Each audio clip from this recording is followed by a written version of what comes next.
இதயத்திலிருந்து வார்த்தைகளை எடுத்து எடுத்து பேசு. எனக்குள் எந்த மாற்றத்தையும் ஏற்படுத்த முடியாத நான் சமூக மாற்றத்தை ஏற்படுத்த முடியாது. உங்கள் பிள்ளைகள் நாங்கள் வந்த பிறகு எவ்வளவு பெரிய மாறுதல்கள் நிகழ்ந்திருக்கு என்பதை நீங்கள் ஆய்வு செய்து பார்க்கலாம். சந்தோஷம் என்று சொல்லிக் கொண்டிருந்த திரைப்பட உரையாடல்களில் மகிழ்ச்சி வந்ததற்கு காரணம் நான் தான். சூப்பர் என்று சொல்லிக் கொண்ட இடத்தில் சிறப்பு என்ற வார்த்தை பதிவாவதற்கு காரணமும் நான் தான். தொடக்கத்தில் எள்ளி நகையாடுவார்கள், ஏசுவார்கள், பேசுவார்கள், கேலி பேசுவார்கள்.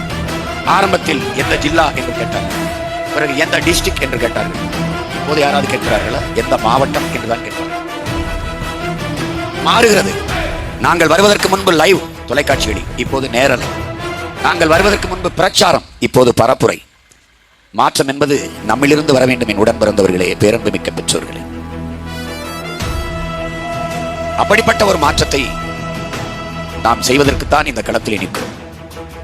ஒரு சிறிய மகள் ஒரு பெண் மகளை அனுப்பி என்ன சாதித்து விட போகிறாய் சீமான் என்று நினைக்கலாம். ஏற்கனவே திமுக அதிகாரத்தில் இருக்கிறது. என் தங்கை சொன்னது போல எந்த அரசியல் மாற்றமும் ஆட்சி மாற்றம் வரப்போவதில்லை. ஆனால் என் தங்கை வென்றுவிட்டால் தமிழகத்தில் மாபெரும் அரசியல் மாற்றம் நிகழும். ஆலமரத்தின் விதையை யார் பார்த்தது? யாராவது பார்த்திருக்கீங்களா? மீனின் சினை முட்டையை விட சிறிதாக இருக்குங்கிற அவை. மீனின் சினை முட்டை எதை பார்த்திருக்கீங்களா? நிறைய இருக்கும். ஆனால் ஒன்றை தனியாக எடுத்து பார்த்தால் மைக்ரோஸ்கோப் வச்சா பார்த்தா கூட தெரியாது. மீனின் சினை முட்டையை விட சிறிதாக இருக்கும் ஆலமரத்தின் விதையில் அது மரமான பிறகு 3 படைகளை அதன் நிழலின் கீழே நிறுத்திவிட முடியும் என்று பாடுகிறார். யானைப்படை, குதிரைப்படை, காலாட்படை என்று 3 படைகளை அதன் கீழே நிறுத்திவிட முடியும் என்கிறார். அப்படி சிறிய மகளை அனுப்புங்கள் சட்டசபைக்கு, என்ன நிகழுது என்று பாருங்கள்.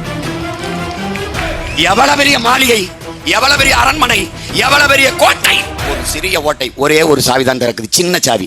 அந்த சாவியாக என் தங்கையை கருதுங்கள். இந்த உங்களுக்கு புரியுதுன்னு நினைக்கிறேன். ஒரு பெண் என்ன செஞ்சு இவளை எதுக்கு போய் நிறுத்திருக்கான் சீமான்? ஒரு சின்ன மகள் போய் என்ன செஞ்சு? அப்படிதான் நினைச்சான் எல்லாரும்.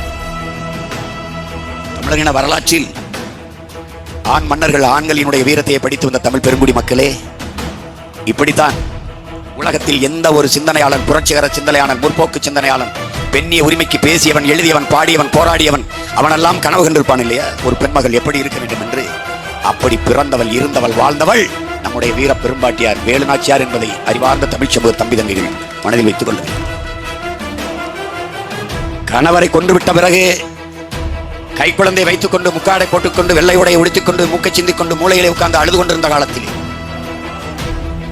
இழந்த நிலத்தை நான் மறுபடியும் போரிட்டு மீட்டே தீர்வேன் என்று கணவனின் உடல் மீது சத்தியம் எடுத்து உறுதியேற்றுக் கொண்டு காட்டுக்குள் ஓடி மறைந்து மறுபடியும் மடை திரட்டி வந்து இழந்த நிலத்தை மீட்டமான மரத்தி நம்முடைய வீர பெரும்பாட்டியார் வேலுநாச்சியார். அவருடைய வரலாற்றை படித்தாய் என்றால் என் தங்கை இந்த களத்திலே நிற்பது சரிதான் என்று உனக்கு தோன்றும். இந்த இனத்தின் வரலாற்றிலே இழந்த நிலத்தை மறுபடியும் போரிட்டு மீட்ட வரலாறு நம்முடைய பாட்டி வேலுநாச்சியாருக்கும் அவளுடைய பேரன் எங்கள் தலைவர் பிரபாகரனுக்கும் தான் உண்டு. அதனால்தான் ஒரே ரத்தம் அதே வீரம் என்ற முழக்கத்தை முன்வைத்தோம். அதிலே எங்களுடைய தலைவரின் படையிலே, புலிப்படையிலே அங்கையர் கன்னி என்ற ஒரு அக்கா, இலங்கையின் கடற்படை ராணுவம், மொத்த கட்டுமானமும் மொத்த இயக்கமும் ஒரு கப்பலுக்குள் இருக்கிறது. அந்த கப்பலை தகர்க்கணும், அப்பதான் அவனை பலகீனப்படுத்த முடியும். அத்தனை ஆண் வீரர்கள் இருக்கும் போது ஒரு பெண் கரும்புலியை என் தலைவன் தேர்வு செய்கிறார். கரும்புலியை அவரே தேர்வு செய்தது அல்ல, அவர்கள் விரும்பி கேட்பார்கள். நான் என் மண்ணின் விடுதலைக்காக, என் தாயக விடுதலைக்காக நான் என் உயிரை ஈகம் செய்கிறேன், தயவு செய்து என்னை கரும்புலியாக ஏற்றுக்கொள்ளுங்கள் என்று தலைவரிடத்திலே பலமுறை கோரிக்கை வைத்த பிறகு அந்த வாய்ப்பை வழங்குவார். அப்படி அங்கையர் கன்னி அவர்களுக்கு அந்த வாய்ப்பை கொடுக்கிறார்.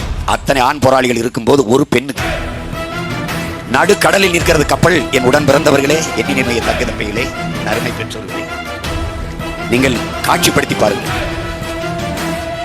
நள்ளிரவு பயணத்தை தொடங்குகிறார்.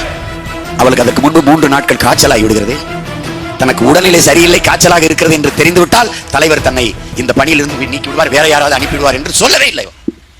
எனக்கு காய்ச்சல் அடிக்குது என்பதை சொல்லவே இல்லை. அந்த நிலையில் உடனிருந்த சக போராளிகள், தங்கைகள் அவரை கொண்டு கடலில் அனுப்பி விடுகிறார்கள். கொஞ்சம் தூரம் போய் அவர்கள் வணக்கத்தை சொல்லிவிட்டு திரும்பி விடுகிறார்கள். அவர் நீஞ்சுகிறார். 13 மணி நேரம் கடும் குளிரில் ஒரு பெண்மகள் ஆள் கடலுக்குள் நீந்தி செல்கிறார். 30 கிலோமீட்டர். எத்தனை கிலோமீட்டர்? 30 கிலோமீட்டர். நீ தனியாக ஒரு மனிதன் யாரும் இல்லாத கடற்கரையில் தனியா அனுப்பியா? ஆனால் கடலுக்குள் உன் அக்கா, ஒரே ஒரு மகள், உடம்பு உள்ளுக்குள் நெஞ்சில குண்ட கட்டிக்கிட்டு ஒருத்தி நீஞ்சி போறா. 30 கிலோமீட்டர் 13 மணி நேரம் நீஞ்சுகிறாள். கடும் குளிரில் ஆள் கடலுக்குள். தனி மனுஷியாது நீஞ்சி போய் இந்த இரவு முடிந்து அந்த பகல் தொடங்குகிற சரியாக 12 மணிக்கு கப்பலுக்குள்ள வச்சு தகர்த்துட்டான். உலகம் திரும்பி பார்த்துருச்சு. இலங்கை உறைஞ்சு வச்சு. ஒரே யாரு, எத்தனை பேர்? ஒரு பெண்மகள். அந்த அங்கே இருக்க நீ தங்கைதான் இந்த அபிநயா என்பதை அறிவார்ந்த தமிழ் சமூக தம்பி தங்கைகள் புரிஞ்சுக்கணும். ஒரு இலக்கு, ஒரு வேலை, இதை செய்து முடிக்க என் தலைவன் ஒரு கட்டளை தளபதிக்கு கட்டளை இடுகிறார். அவர் பல அன்போராளிகளை அனுப்பி அனுப்பி அனுப்பி பார்க்கிறார். அந்த செயலை செய்து முடிக்கவில்லை, தோற்று போகிறார்கள். தலைவர் கேட்கிறார், என்ன பிரச்சனை என்று கேட்கிறார். அது சரியா வரலன்னா, ஏன் வரல? எத்தனை பேர் போனாங்க? யார் யார் போனாங்கன்னா மொத்தமா ஆண் போராளிகளுக்கு தான் வாய்ப்பு கொடுக்கப்பட்டிருக்கு. கேட்கிறார், ஏன் பெண் போராளிகளுக்கு வாய்ப்பு கொடுக்கல? அண்ணா, ஆண் போராளிகள் பசங்களாலே முடியலைன்னா பெண்களால எப்படி நான் முடியும்? தங்கைகளால் அது முடியாதுன்னா அப்படின்னு. ஏன் கொடுக்கல தான் பேச்சு. சரி, ஒரு முறை கொடுத்து பாருங்க. என்ன தலைவர் சொல்லை தட்ட முடியாமல் பெண் போராளிகளுக்கு அந்த வாய்ப்பை கொடுக்கிறார்கள்.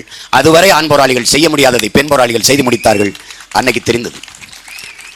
நீ ஆபிரகாம் லிங்கன், நீ சொல்ற நெப்போலியன் பெரிய வீரன், அலெக்சாண்டர் பெரிய வீரன், செங்கிஸ்கான் பெரிய வீரன், சொல்லிட்டே வருவே. நீ சொல்லிட்டே வருவே. தலைவர் பிரபாகரன் பெரிய வீரன், பூலித்தேவன் பெரிய வீரன், மருதுபாண்டியர் பெரிய வீரன், அழகுமுத்துக்கோன் பெரிய வீரன், சுந்தரலிங்கனார் பெரிய வீரன், பண்டாரவண்டியன் பெரிய வீரன், தீரன் சின்னமலை மாபெரும் வீரன், சொல்லிட்டே வருவே. இந்த வீரம் எங்கிருந்து வந்தது? எங்கிருந்து வந்தது? தன் ரத்தத்தை பாலாக மாற்றி தன் மார்பில் இருந்து பிள்ளைகளுக்கு ஊட்டி தாயின் மார்பில் குடித்த பாலில் இருந்து வந்தது நமக்கு அந்த வீரம். அது செங்கிஸ்கான் ஆயிரு, அது அலெக்சாண்டர் ஆயிரு, அது நெப்போலியன் ஆயிரு, எவனாயிரு. அப்ப பால் குடிச்ச உனக்கே வீரம் இருக்குன்னா பால் ஊட்டிய தாய்க்கு எவ்வளவு வீரம் இருக்கணும்னு நீ புரிஞ்சுக்க.